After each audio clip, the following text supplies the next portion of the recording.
Welcome. It's indisputable. I'm your host, Rashad. Richey, good to be with you. We have a lot on the agenda today. Breaking down news of the day, none other than Jordan Yule, TYT contributor, all-star. Always fascinating to have him on the program. Top story of the day, the GOP, Fox News, vice presidential debate. I said that correctly. None of them have a chance in hell of being president of the United States. So it was the clown show everyone expected, full of, non-substantive back and forth conversation, argumentation, but one stood out in particular. It was Senator Tim Scott. Let's put up the picture full mask. So at one point, Senator Tim Scott, Republican out of South Carolina, got into a back and forth with former South Carolina Governor Nikki Haley. They threw down. It was a brutal back and forth. I'm going to read the transcript to give you an idea of how insane it was. Tim Scott said, and I quote, Nikki offered a 10% gas tax increase in South Carolina. Talk about someone who's never seen a federal dollar she doesn't like. 10 cents on the gallon in South Carolina, Scott said at one point addressing an earlier exchange between him and Haley. Then Haley interjects. She looks at Tim Scott in a very dramatic moment and says, bring it. And then he says, as the UN ambassador, you literally put $50,000 on curtains and had a $15 million subsidized location. Scott continued. She says, you got bad information. First of all, I fought the gas tax in South Carolina multiple times against the establishment. Haley shot back. And then Senator Tim Scott insisted that everyone, quote, just go to YouTube, end quote. And that he actually wanted us to go to YouTube to fact check. So no other sourcing provided against the establishment. And you want to know what the 10 cents was when they would not pass the gas tax. The establishment, the companies wanted me to do so much that I said the only way I will pass it is if, and then Scott is interrupting, all you have to do is go watch Haley on YouTube, end quote. And then Haley continued saying that she told the establishment she would do the gas tax if they gave her 3 times the deduction in income tax. Then I will look at your gas tax, which is why it didn't happen. So Scott and Haley began to speak over each other. Secondly, then Haley insisted trying to continue. Then this was the one that got me. She says, on the curtains, do your homework, Tim, because Obama bought those. I mean, our brother just can't get a break here. Y'all about to bring President Obama out of retirement. And then Scott shoots back. Did you send them back? Did you send them back? And then she says, it's the State Department. Did you send them back? You're the only one that works in Congress. You get it done. Haley charged. And then this is when things just went sideways significantly for Tim Scott. But before I go there, let me first tell you what really happened. Please understand that Tim Scott, he's putting his foot down. And he's saying very directly on that stage to Haley, there is only room for one Karen in this campaign. All right? There's more. So Scott, not to be outdone by the racism of Ron DeSantis, decided to proclaim that welfare, which, by the way, is somehow not called welfare when they give it to rich people. But I digress. He inferred that welfare did more to harm Black people than slavery. He goes on to say, Black families survived slavery. No, Tim, some of them died. We survived poll taxes and literacy tests. No, some of them got beat to death and lynched, Tim. He goes on to say, we survived discrimination being woven into the laws of our country, he added, in a line that for a moment sounded like he might actually be acknowledging systemic racism. Then he says, what was hard to survive was Johnson's Great Society, where they decided to put money, where they decided to take the black father out of the household to get a check in the mail, end quote.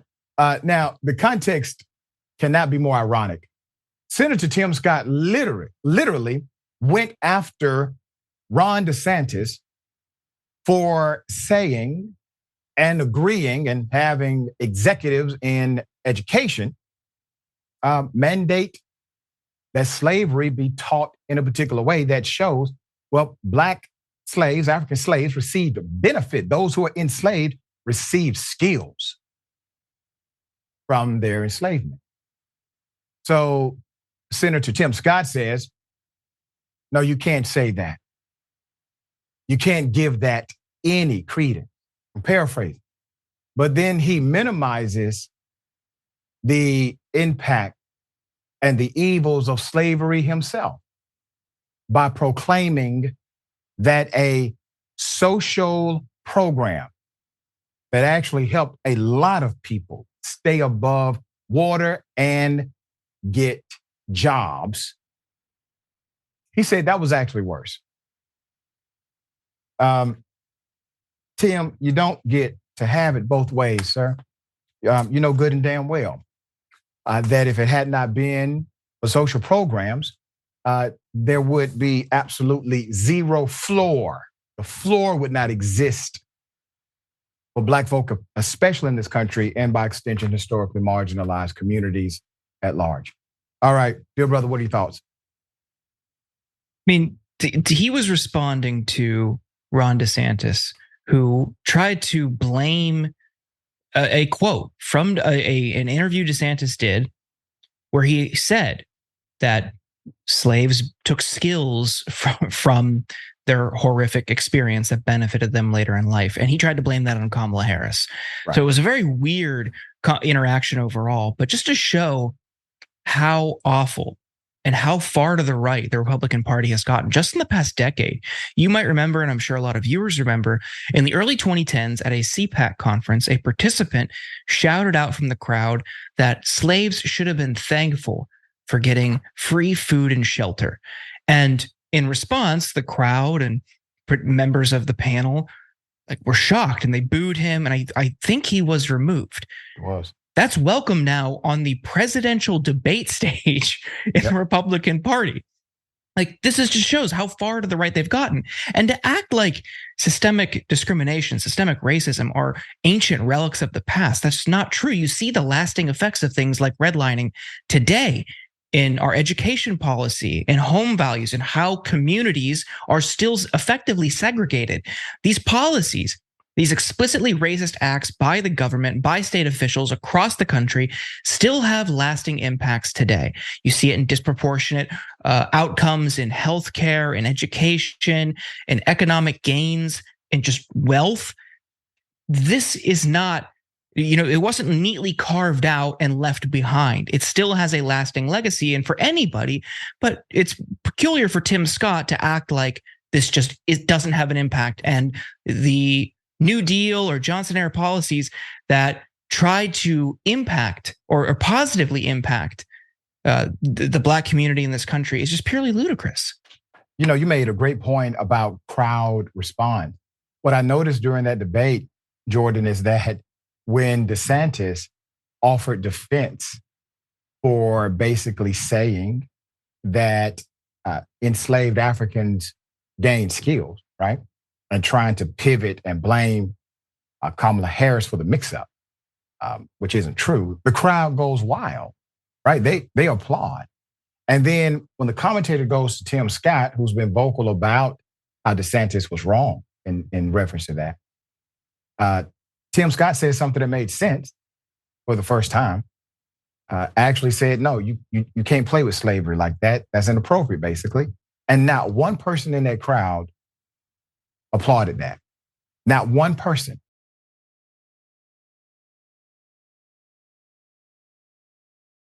All right. Okay.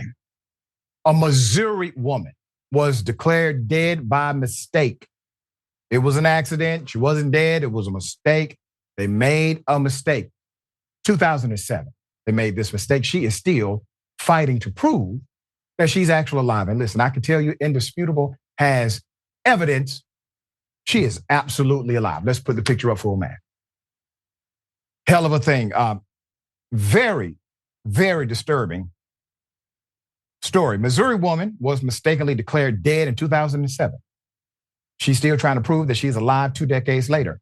She's actually from St. Louis, Missouri, has been trying to prove that she is not deceased. She's been trying to prove this for decades.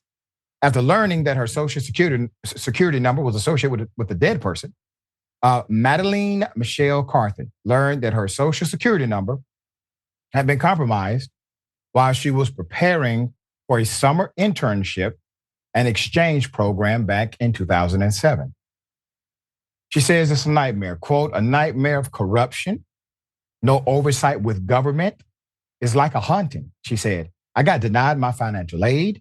Now they're saying, prove to us you're not dead, end quote. Ms. Carthen added that she initially dismissed the news as a mistake and laughed. I laughed, said Carthen. I said, what do you mean? I'm sitting right here. I've been at school over a year and a half. How am I dead? Is this going to affect my international internship? Question mark. Obviously, it has adverse impact totally. Let's put it up. Carthen was told to contact the SSA to have the error fixed. When she did, she found out that she'd been added to SSA's death master file. Well, first of all, I didn't know we had a death master file. So that's good information to know. But the death master file is an internal compilation of SSA records of deceased people, okay? Carthen was told her name was added in error and given a death erroneous letter to show that she was still alive. So we have 2 things in the government I didn't know. We have a death master file, and if they get it wrong, they give you what's called a death erroneous letter, okay? So she gets the death erroneous letter to show that she is still alive, and she can hand this letter over to bureaus and financial aid, et cetera. So Carthen said her troubles did not end after she received the infamous death erroneous letter. It actually got worse. She said, and I quote, well, it got worse because it wasn't creditor, she explained. Being in the death master file, it went to the IRS, it went to the Department of Homeland Security, it went to E-Verify, all of these things. It just started affecting my life. The 52-year-old said that her life has been disrupted ever since, and she was forced to quit school due to the social security issue. That is significant adverse effect. Carthen has also now lost employment because Human Resources, they were not allowed to process her payroll because she's dead. Okay? And she also has lost homes because of the error. She lives with her sister because she cannot get a mortgage. Why? Because according to the banks, she is dead. There's more. Sometimes I can get a job, and then within so many months, it's going to be a problem. So it's like I can get it, and then it's yanked back from me, but I don't know when it's going to be yanked back, she said. I just know I'm alive. I don't care what AI says or software says, but I'm alive. But it's hard to prove that. Still an issue to this day, even after changing her name. So Carthen changed her name in 2021, thinking, all right, this may disrupt the algorithm here, okay? And was issued a new social security number. So she hoped that her nightmare was over. Unfortunately, the new social security number is continuously flagged because it's connected to the old social security number. The St. Louis Consumer Protection Attorney Crichton Kahn told KSDK that being declared deceased impacts every aspect of one's life. The irony of that statement.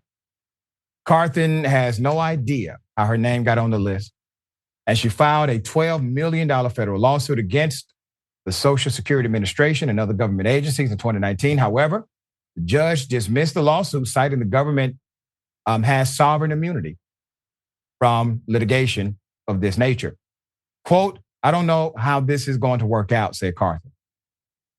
I just keep advocating and fighting. And when I say fighting, within my spirit, sometimes I want to give up. But my faith is too strong. I don't care if it takes 20 years. I'm going to still do what I got to do to make this situation right, not just for myself, but for others. Put up her picture again. Right? So, Ms. Carthen, I'm very sorry that this is happening to you. Obviously, it shows the incompetency of our nation and the lack of care anyone who has heard your story has taken. You're obviously alive. Everybody who knows you, they know you're alive. The people that you were going to school with, your professors, financial aid director, they were aware of your living status. But for some reason, because a paper says something adverse to that, you are in this predicament. And so I'm going to contact some members of Congress that I know in order to contact you. And I pray, madam, that your days in the future be better than they have been of recent. All right, Jordan, thoughts here. There's a sentiment in public service that anybody who works in the government should hold and celebrate and lift up, and that is looking out for others. And you're doing that work on behalf of others. I mean, this is a human being. Someone's life has been completely destroyed by recklessness, negligence, sloppiness in the government. And, that's terrible. There's two factors here in this story, right? You laid out everything in the personal context, but in the aggregate, we have to think about what that would look like and how many more instances like this should Social Security be privatized, like conservatives and a lot of like free market types want. There have been attempts to chip away at every aspect of the federal government for years by Republicans. The lower the funding for agencies like this, the more outcomes you're going to see, because the workload's only going to increase as population continues to increase, and you're going to have fewer staff and resources to rectify issues like this. On the sentiment part, though, the quote from the spokesperson from Social Security saying, these records are extremely accurate and only 1/3 of 1% are inaccurate, something like that. Okay, well, what about her? This is one person. Like, I'm sure there are many. You're admitting 1/3 of 1% is still more than one. How is this not zero? Like, and if somebody is impacted by recklessness or sloppiness or incorrect records, what are you doing to fix it? Nobody should have to live effectively off the grid, unable to keep a job, unable to find housing, unable to be a participating member of society like they want because of this negligence. It's very sad. And there's also this fear of her being impacted by the criminal justice system. Let's say somebody runs a record. They do a deep profile check. They say, madam, you're showing me a fake ID because it says that you're dead. I got to take you to jail now. This could permeate in so many areas. And you're right. It is more than one. I don't even trust that, less than 1%. And I don't even trust that. So at some point, a remedy should have been affixed to an ongoing problem. So we will try to do what we can.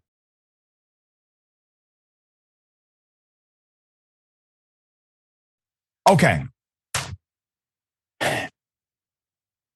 This is an update. Put her up full mast. 21-year-old Tamia Taylor's body has been found. We actually brought the story to you a few days ago, and we talked about how strange her friends were acting. We highlighted the inconsistencies in the stories that they gave and how the mother had an intuition about what happened to her daughter. The mother was correct. The daughter died. If you remember, officials located, if you remember 21-year-old Tamia Taylor's body, she's now, she's been found. She's declared dead, obviously. She was in the Mississippi River.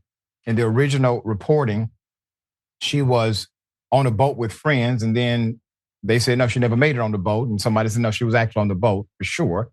And the company verified she was on the boat. Okay. September 23rd, Fox 13 Memphis reported this. She mysteriously disappeared more than 2 weeks ago after celebrating her birthday on a Memphis riverboat cruise in Memphis, Tennessee with her friends. When they docked after 1 a.m., her friends could not find her, according to WREG. All right, so remember that part of the story. Her friends could not find her when they docked. Her family reported her missing on September 10th. Okay? And her mother, Deborah, told law enforcement that she last heard from her via text message about 2 hours before. She wondered why her daughter's friends did not wait for her. The only thing they told me was she went upstairs on the second floor to use the bathroom. She put her phone down on the table. We picked her phone up. We went and waited by the door for her to come out. And then we left. Why would you leave? That makes no sense. Y'all came together. Y'all stick together, Deborah told the news station. According to the report, Memphis Riverboat said that Taylor did return to the dock that night. There were security cameras on the boat.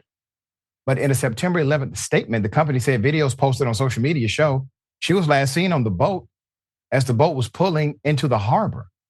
It would mean the world, even if we don't get anything but closure as to what happened. That would mean the world to me, her family. Deborah said, the mother said last week, per WREG. It was determined that her cause of death was drowning. Her family told Fox 13 Memphis, but additional details were labeled as undetermined. Authorities believe there was no foul play involved.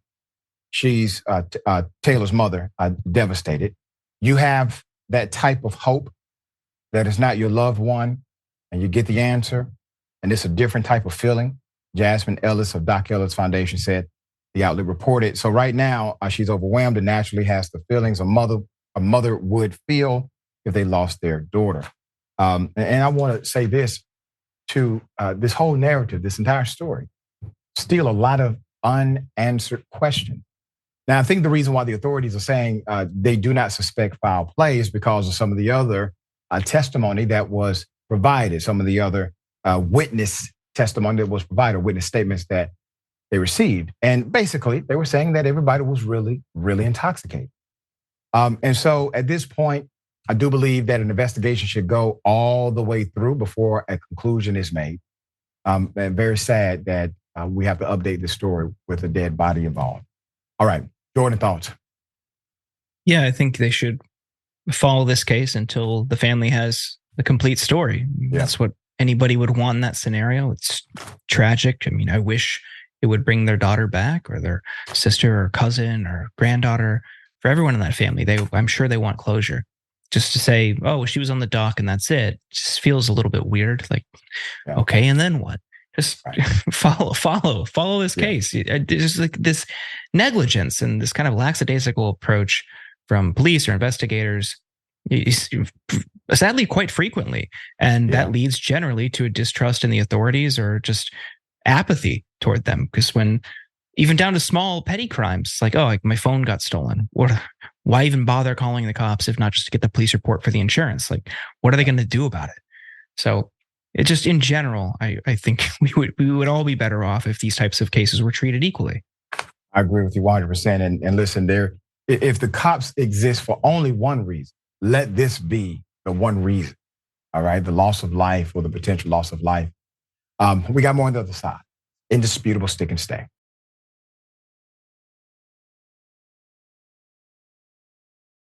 All right, welcome back. We got a lot of show left. Let me read some of these amazing comments. Next to what your report says, if it doesn't directly benefit the wealthy, the Republicans think it is destructive policy. That's how simple it is for them. That's right. And I think this is Bridie 007. Being declared dead and not being able to rectify due to rules, bureaucracy, and red tape is the literal story of the dark comedy movie Bill. Wow. All right, Shade Dragon. This is the most diverse. This is the most diversity the Republican debates have ever had. and somehow they all still suck. I know. I made a similar observation. Natural Born Keeler, thank you so much. Welcome to Indisputable. We appreciate your support. And Twitch, is Nikki Haley, Jackal Dragon 1991, is Nikki Haley Tim Scott's secret girlfriend? The way they were going back and forth. All right, that's something for you. Ladies and gentlemen, I wish you Karen would. You want to call the police on him for having a barbecue on a Sunday. I feel free! Back off! I'm going to tell them there's an African-American man threatening my life.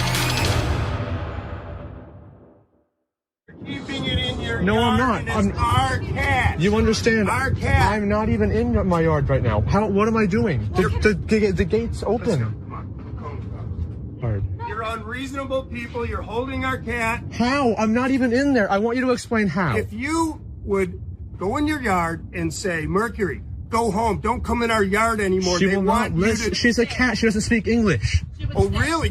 This doesn't mean go home? No. Huh? Hand signals don't mean anything. It's a cat, dude. Really? Okay. All right. Well, we'll have the police department figure it out. Absolutely. Okay? Great idea. Yeah, never. Yeah, you cat pervert. Oh my God, you guys are absent. I've done nothing to bring the cat. I've done nothing to bring the. This dude's lost. Pervert. This dude, he's lost it. He's lost it.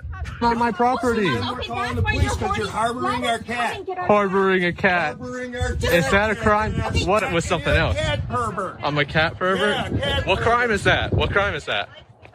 You know what? There's a crime about you harboring my cat. What crime is that? Against the law. What crime is that? It's called harboring an animal. I can understand being angry if my cat was in your yard. You're angry because your cat is in my yard.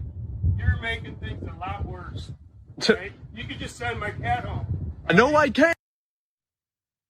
Damn it, the cat has rights too. This was weird because I think the cat was escaping. Given the, well, let's just say conversation of the Karens next door, I think it is safe to assume the cat is an anti-Karen. And as time passed, the Karenicity of these individuals continued to increase. And so the cat, well, he decided to move in next door. Just some of the, things that he said would work that would not. I used to rescue cats, did it for a number of years. I can tell you now, cats move when they feel like it. They do not respond to hand signals unless it's to get them some food. And this, not the universal symbol for go back home. All right, Jordan, this guy really doesn't know cats. Yeah, that was my takeaway too. Like, what the worst cat owner in the country? Like, just try talking to your cat, using the English language. Try getting a cat to do anything. Good luck. Right. You doing this, like my cat, if I did this, she would think I was trying to play and she would swat my hands. There you go. If you don't want your cat to go in your neighbor's yard, don't let your cat outside. It's that simple. But the cat pervert, screaming right. Cat pervert repeatedly was incredible. Right. I love this video. This is wonderful. Yeah. It really is. I mean, the police are going to come, obviously. It's illegal to harbor an animal. And all right. We'll bring you an update if there's an update. Okay. A California doctor accused of preying on patients, put them up full mask. This is a hell of a story. Very sick and deranged story. William Thompson, an Orange County infectious disease doctor who specializes. Now, I want you to understand, he literally created a practice in order to victimize a particular category, particular demographic of people. How sick is that? He specializes in LGBTQ plus clients. He allegedly assaulted at least 9 patients in need of life-saving medical care. under the guise of necessary medical exams. Dr. William Thompson IV, 56 years of age, was arrested at his Newport Beach practice last Wednesday. He faces 8 counts of sexual penetration by means of fraudulent representation of professional purpose, 3 counts of sexual battery by fraud, and 2 felony counts of forcible oral copulation. That's according to a press release issued by the DA's office on Tuesday. Quote, after learning medical procedures being performed on them by Thompson were not medically necessary, 6 of Thompson's patients disclosed that they had been sexually assaulted by Thompson, the Orange County DA office said in a statement. Among the bogus procedures were unnecessary anal exams and forcing a male patient to orally copulate him, the release said. 3 more victims will be discovered in the subsequent exhaustive investigation, Newport Police Chief Joe Cartwright said. One of his victims spoke about his experience, said, and I quote, "My heart dropped. My heart dropped." The patient, who would like to remain anonymous, said, quote, "It just makes me question everything about our interaction since 2017. The 33-year-old said he's visited the doctor every 3 to 6 months for the last 6 years. Quote, "I thought some of the things that he would do during the physical exam was part of the physical exam. And just thinking back to those times, I should have known better. I should have questioned something." Unfortunately for his victims, he is currently free on a $100,000 bond. All right, that's it, $100,000 bond. His license still has not been revoked by the medical board. He is set to be arraigned in early November. If convicted on all counts against him, Dr. Thompson would face up to 30 years of prison, 30 years to life in prison, plus another 25 years. The press release stated the Medical Board of California said they are aware of allegations against Dr. Thompson and are looking into the matter. His medical license remains active with no restrictions at all, none.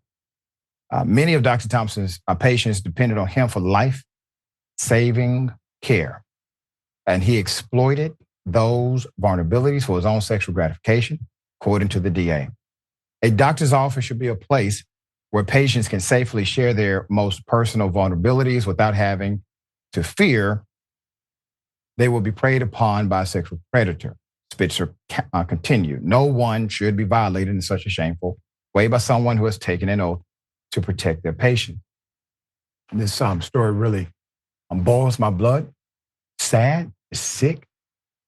You got to think about the extreme nature of his entire con in order to satisfy his sick,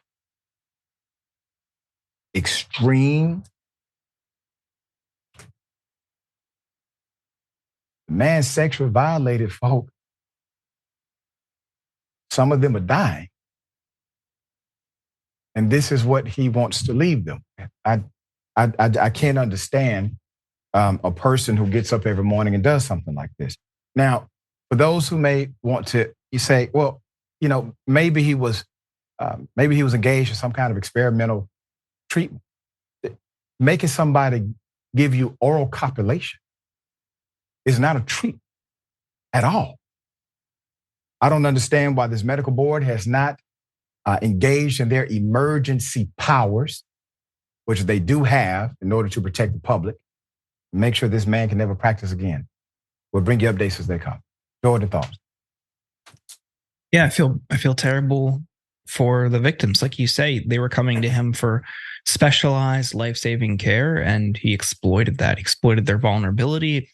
He exploited, the fact that there probably weren't many people in that area who offered similar services. It seems premeditated, and yes, very. It's just really gross. And he kind of, in the pictures, one thing I didn't see while prepping was just like him leaning into like a liberal, welcoming, inclusive aesthetic. Like the shirt he was wearing underneath his gown, him, daddy. Like, what are you doing here, man? Like, yeah. You're very clearly trying to project that you are a good person. You're trying to virtue signal, and then behind the scenes, you're you're awful, you're terrible, you're engaging in nefarious activity. Like that's really sad. And unfortunately, it's pretty common. People try to drape themselves in that type of iconography and that type of aesthetic to cover for their motives. It's terrible. Yep, and set themselves up in positions of public trust. All right, we got more on the other side. It's indisputable. Stick and stay.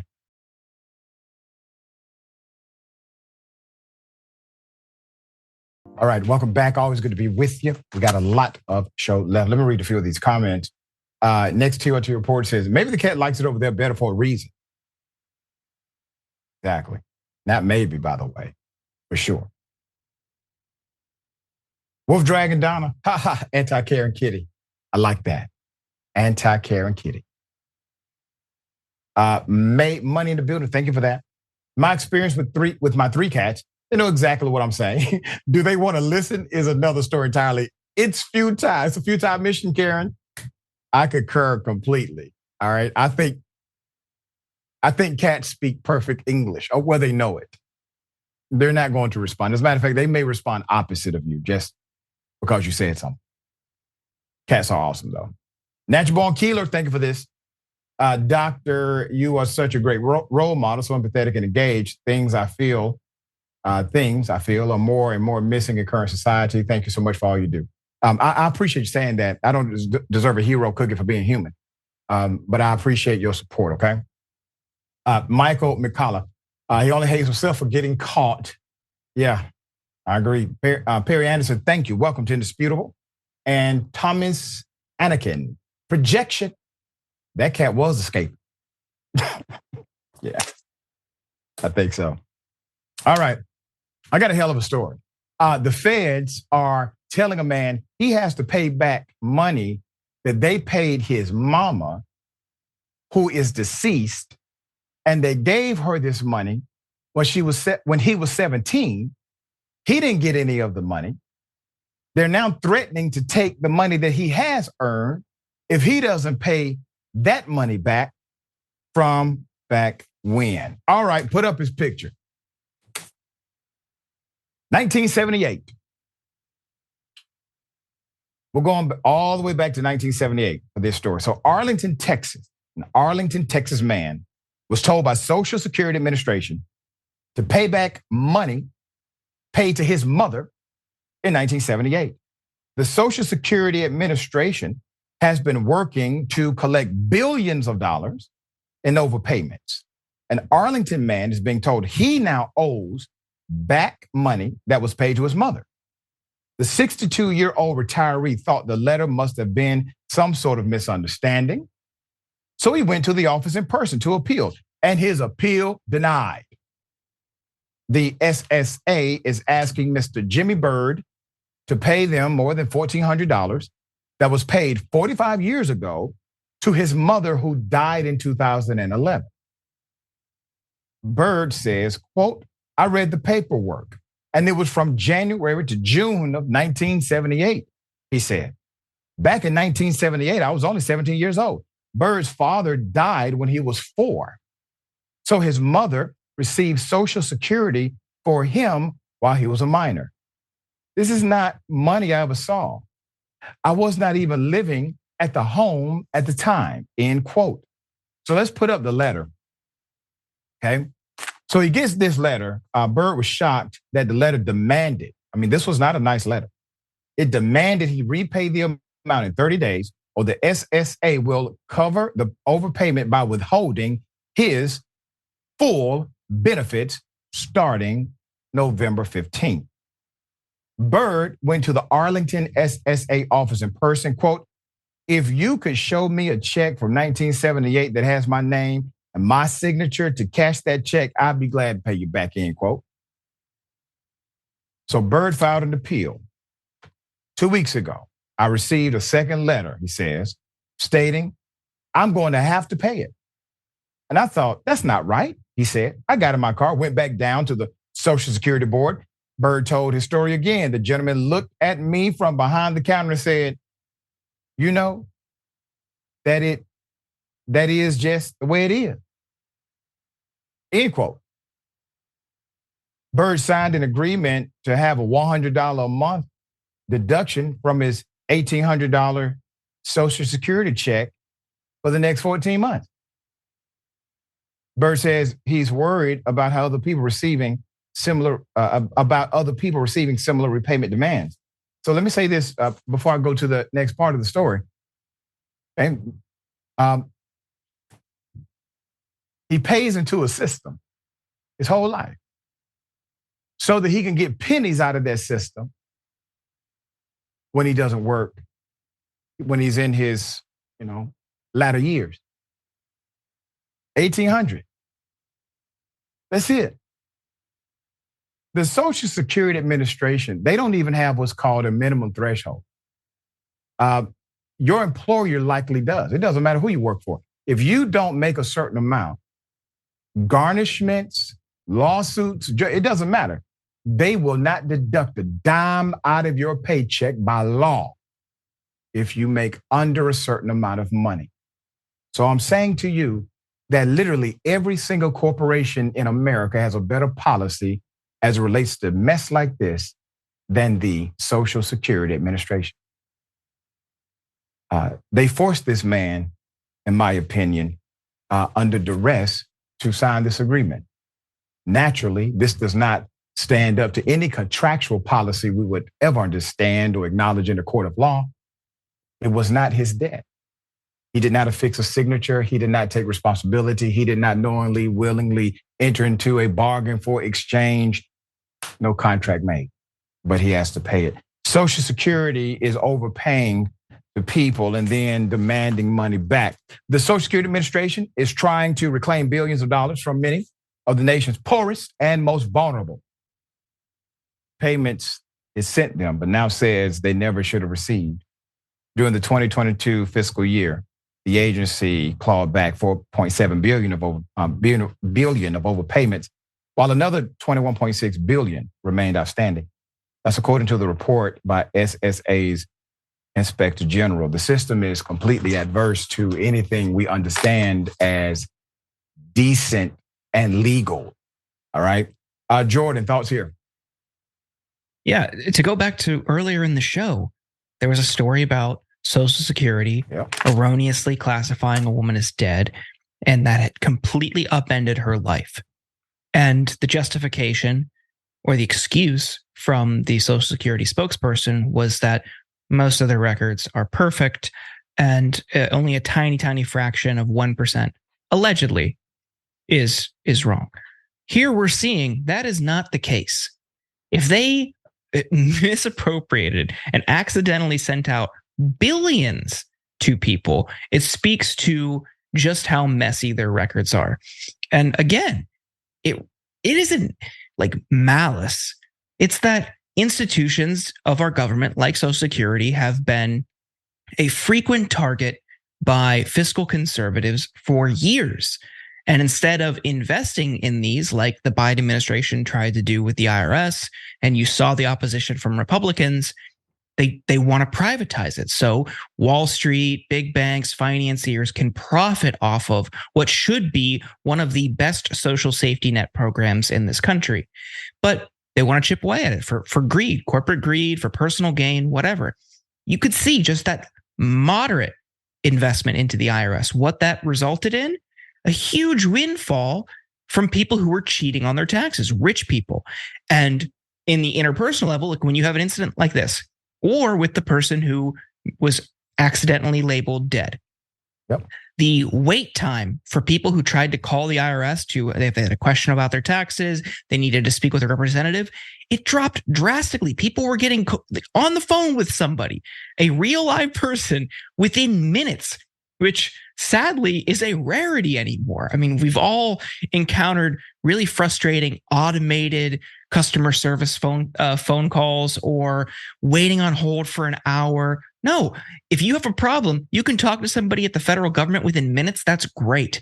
And that is the benefit of investing in aspects of our government like the IRS, like Social Security. And that should happen here. Yeah, we shall see. Obviously, this is a policy dynamic. Everyone seems to be claiming, well, that's just the rules. So we shall see. All right.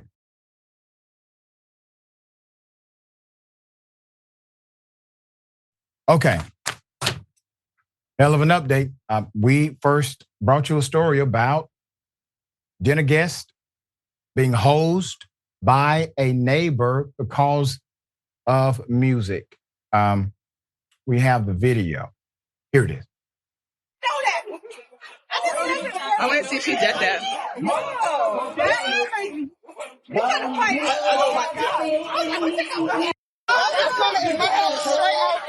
He was the one that was expecting problems.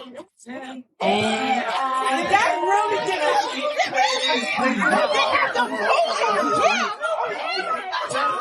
That's crazy.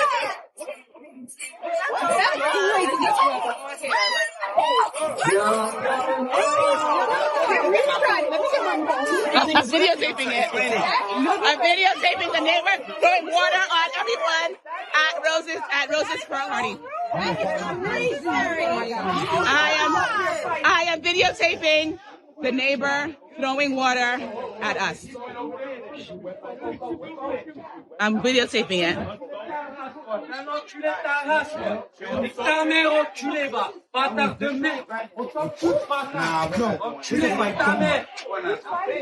Eve and Kevin just went in.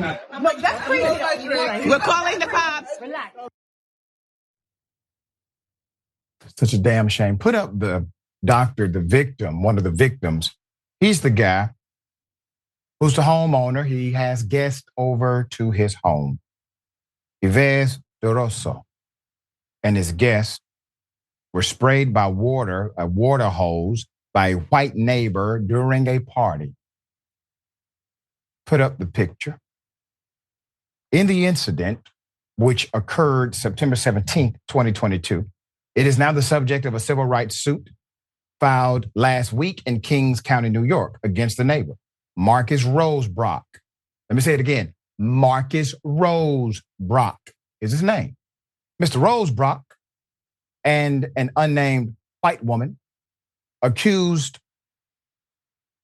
of forcibly entering the doctor's home with a large menacing German Shepherd in an effort to silence the plaintiffs and end their celebration. So let me just remind everybody of the original story. The white female literally breaches the property, goes into the home with a dog, tells them to end the party. The good doctor says, listen, we're winding down actually, but man, would you go ahead and exit my home? I mean, this is a nice guy. Let's put up the picture of the doctor again. The New York City doctor. From every sentence I have heard about this man, he's a remarkable individual. So Dr. DeRosso and his wife were having a dinner party. They had about 15 guests when an unidentified white female showed up with a large German Shepherd, demanded the music be turned down in their backyard. All the guests were either Black or Latino, except one. At 9:50 p.m., when the party was winding down, the female defendant, known right now as Jane Doe, I hope somebody gets me that name, entered the DeRosso home uninvited with a large German Shepherd and demanded the music playing in the background be turned down, according to the lawsuit. Dr. DeRosso told the woman the party would be ending soon and requested that she leave his property before he returned to his yard to continue socializing. Let's put it up just to give you a comparison here. When the party did not end, a white neighbor grabbed his backyard hose and started soaking the guests, a scene reminiscent of when white police officers used fire hoses and dogs to attack, intimidate, and silence African Americans participating in things that they could. It's called freedom.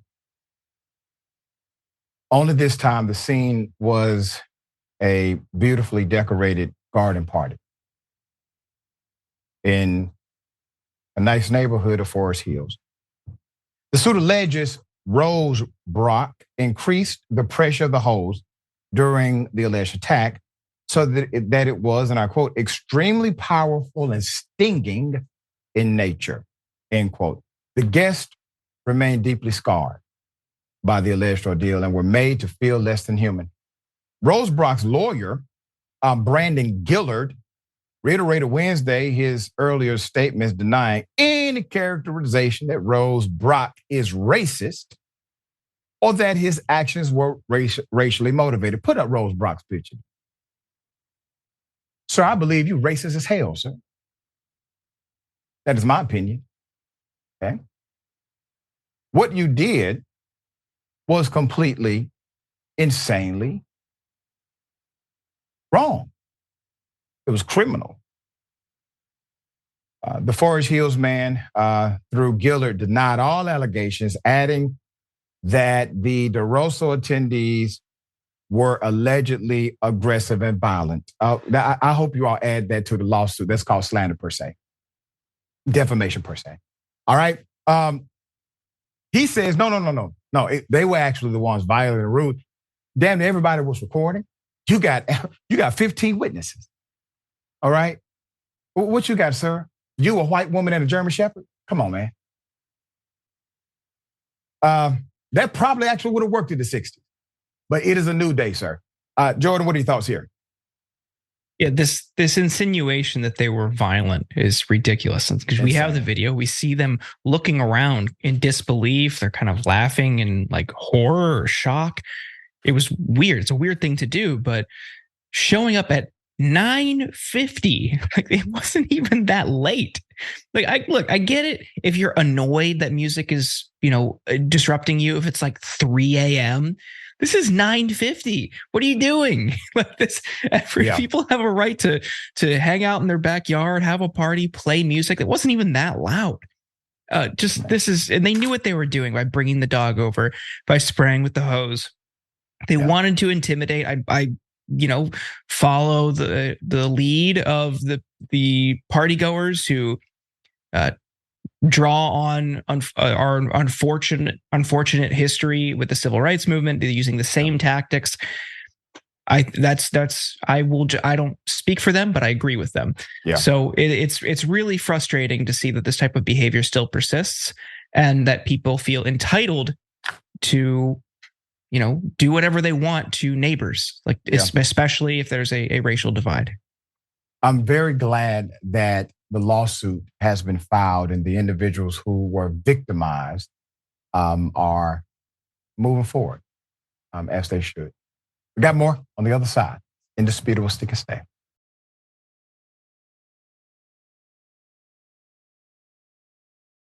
All right, welcome back. We still have a lot of show left. Okay. Cheesecake brownie. This is regarding the SSA. This is what happens when a great program doesn't evolve. When it was created, we didn't have the access to the information we have today, and the SS number became your identity. That needs to change. But like Dr. Richey said, they keep defunding these agencies, that they don't put the resources toward updating these programs. And it has adverse impact. Jackie O, thank you for that, Jackie O. Natural Born Keeler, thank you again. Imagine Rose Brock's party was hosed down by his black neighbor. All hell would have broke loose. That's right. You are correct. The Jack, remember for 2 months, thank you so much. I would have fed Karen her dog. All right. Well, a Popeyes worker has been, let go, fired, because she exposed the location where they had a lot of roaches. Here it is. Just got fired from Popeyes for recording in a public place. But if you didn't know, I recorded them roaches too. But they needed my help, so they didn't fire me yesterday. But come today, they didn't need my help, so they fired me. About that TikTok, that's against Popeyes policy, right? To record inside the restaurant and to record employees. Anybody that's employed with Popeyes inside the restaurant. Were you aware of that? No, I wasn't. You wasn't. Okay. Unfortunately, that you wasn't aware, but you did a video. You stated her name, and TikTok is very viral, right? Right. People tend to share that. So unfortunately, we're gonna have to let you go. Okay. All right. All right. That was crazy.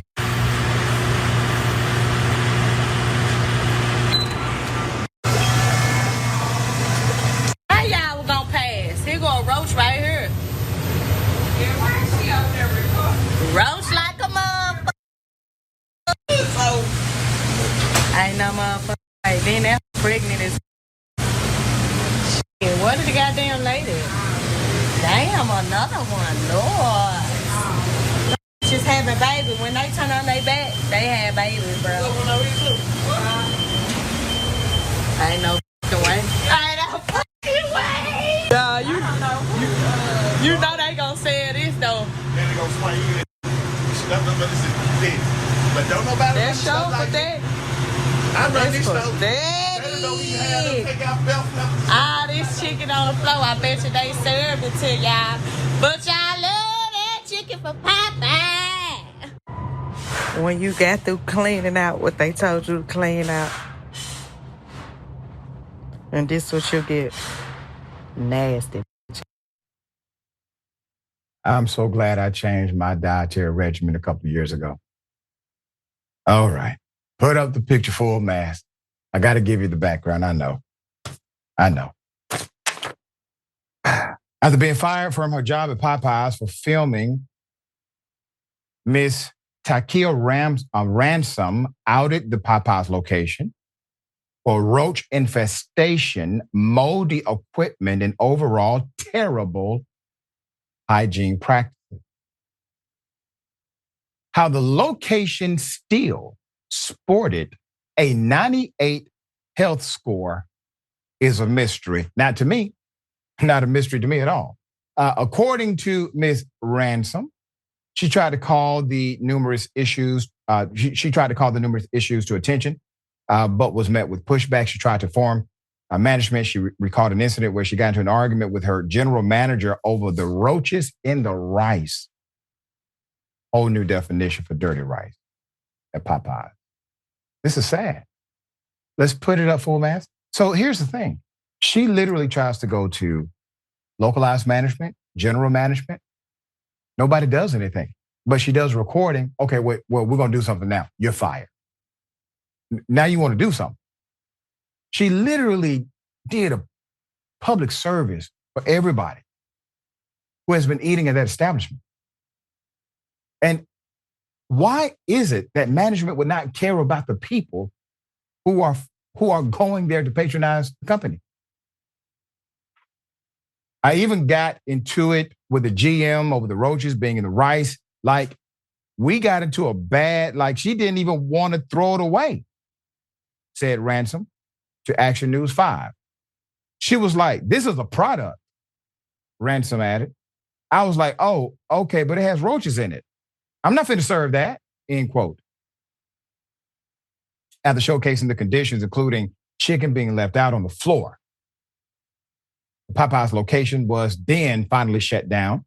Their employees retrained. One Popeyes manager supposedly thanked Ransom for calling out the location's hazardous conditions. Yes, we're very thankful for this now. Yes, absolutely. Thank you for bringing it to our attention. To the manager.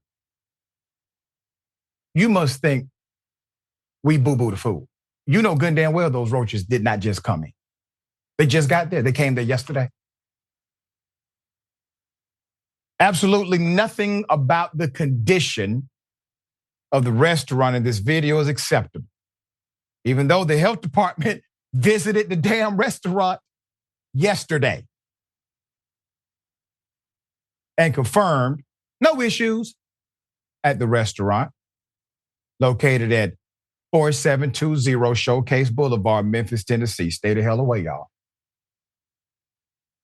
We shut it down, thoroughly cleaned, and will not reopen until we understand what happened. And team members have been retrained on proper procedures. Ms. Ransom, the hero of this story, also posted a video allegedly of a manager from the restaurant thanking her for what she did. In a way, he said she was a hero and she had no idea what she did for the people in the community, leaving her to say in an interview with Fox 11, if I didn't get fired or didn't say anything, they would still be serving the rice with the roaches. End quote. That part. See, y'all tried to play our dear sister. She's smart. She's compassionate. She actually gives a damn about people. Told you, I'm not serving rice with roaches in it. What's wrong with you? You all decided to ignore her multiple times. What was she left to do? Follow some policy and serve people contaminated, roach-infested food? Or do the right thing like she did? All right. Jordan, thoughts here? Yeah, this is corporate negligence. And if they should be thanking her, they should be giving her a promotion. Yep. Because the manager didn't seem to care. The manager didn't seem to want to take action. The fact that she tried to do something about it is great. That should be celebrated, right? These companies just don't care. But also, again, seems to be a reoccurring theme today. The health inspector, what were they doing? This is, they probably didn't even come, Jordan. They probably didn't even come by and check, or somebody need to check a bank account. It's one or the other. Absolutely. When I was in Ohio and I was a reporter, we tried to do a story just checking health records at restaurants at the university in town. And the health inspector was like, oh, you know what? I'm just going to go over there tomorrow and get you a fresh batch of reports. And we did a little digging. He hadn't even been going for like a decade. Wow. So, yeah. A decade? My gosh, yeah. Man. So yes, there's absolutely a scenario where this person was just like checking a box. Oh yeah, and just not doing their job. But you invest in these jobs, you make them well paying, make them competitive with the private sector. You're going to see people who appreciate value and actually put forth a good work ethic into those public sector jobs. Yep. Agreed.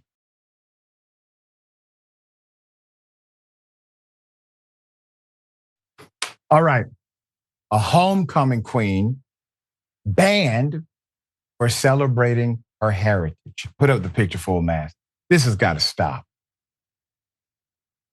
Kaylee Craddock, the 2022 homecoming queen at Brazosport High School in Freeport, Texas, will not be allowed to return to the school. She cannot come to the high school to crown her successor because she wore a stole representing her Mexican heritage to the graduation ceremony. And because she wore this Mexican thing to the graduation, the school district has banned her from coming back on campus.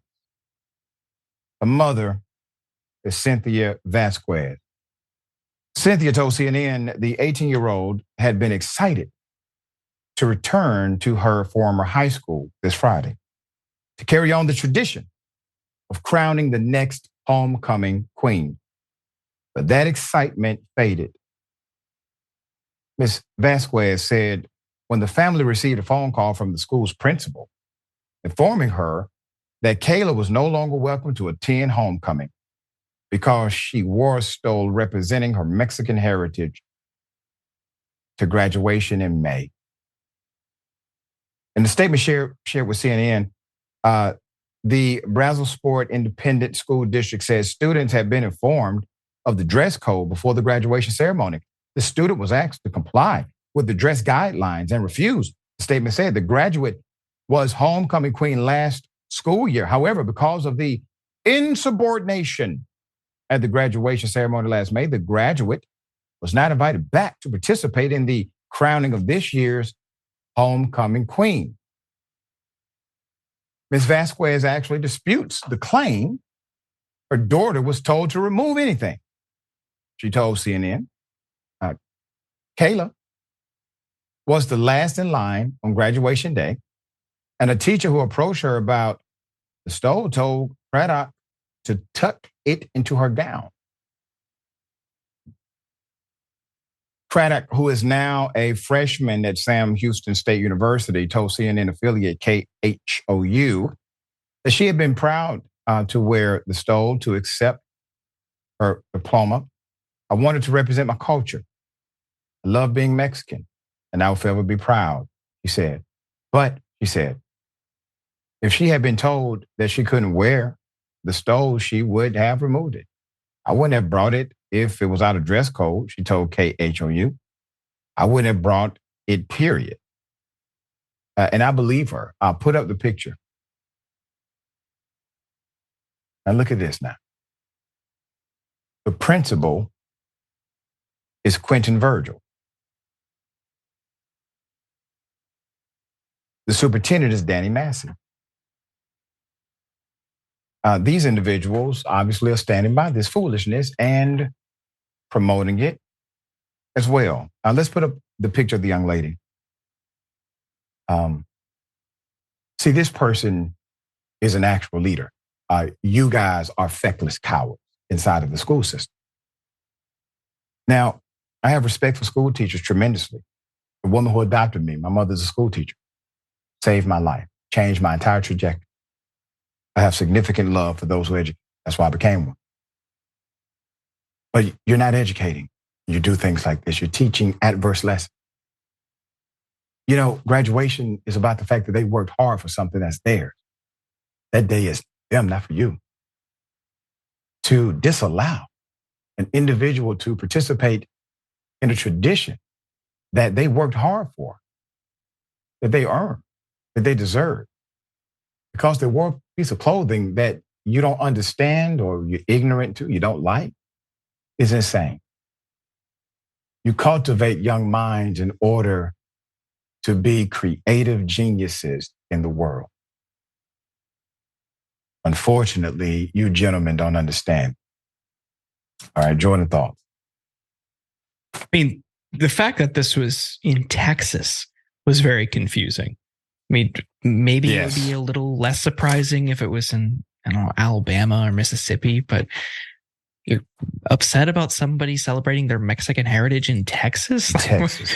What move, man? That's weird. But your point is an important one. These people are just like wannabe cops. They're not school administrators. They're not what I would think would be an ideal school administrator. You want to create a healthy, robust learning environment for people. Why are you punishing someone for how they celebrated graduating? What are we doing here? Who benefits from this? Like nobody. This not isn't even the them. Military. It's a high school graduation. What the hell? It's just so strange. I mean, congrats to her for, heading off to college. I hope she's doing well. Yeah. I'm sure she's not as troubled by it as they clearly are. Yeah. And like I said, she's actually a leader. She will continue to lead and she will continue to be an amazing individual.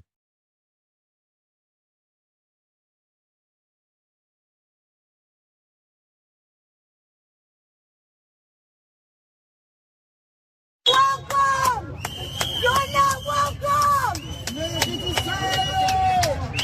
You're illegal! Let's welcome! You're not welcome! You're illegal! Let's welcome! You're not welcome! You're illegal! Let's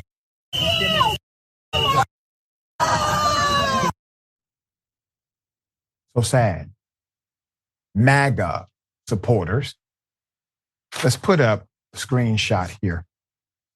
They are yelling, harassing, flashing lights into a migrant housing center, trying to disrupt their dignity, their ability to simply do what's human, which is to rest at night, to go to sleep.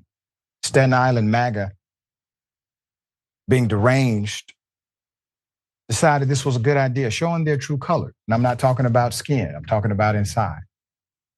Let me say this very clearly. The same people who are doing this, the same individuals who will engage in such hate, I mean, literally, they are outside at night behind a fence with a high-power flashlight, probably bought the flashlight just for this purpose, to yell and scream, to disrupt a person or people lives who are already in disruption. Just to make it known they are racist, they don't like them, and they are, as they say, illegal. Now, here's the thing. Karens, no human being is illegal. It's no such thing. And while you all, I'm sure, go to probably the First Baptist church in your local community, the Jesus in the Bible that you claim to represent was a man of color.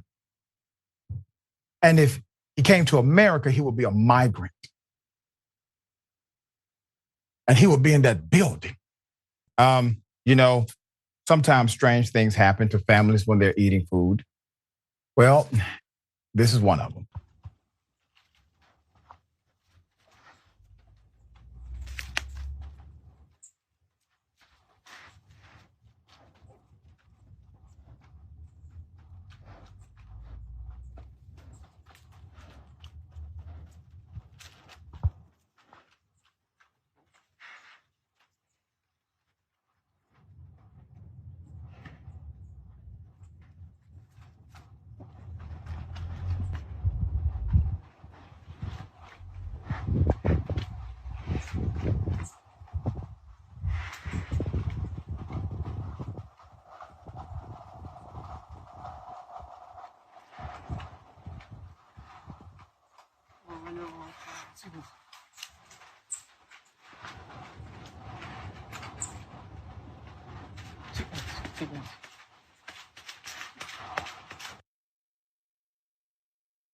Yeah.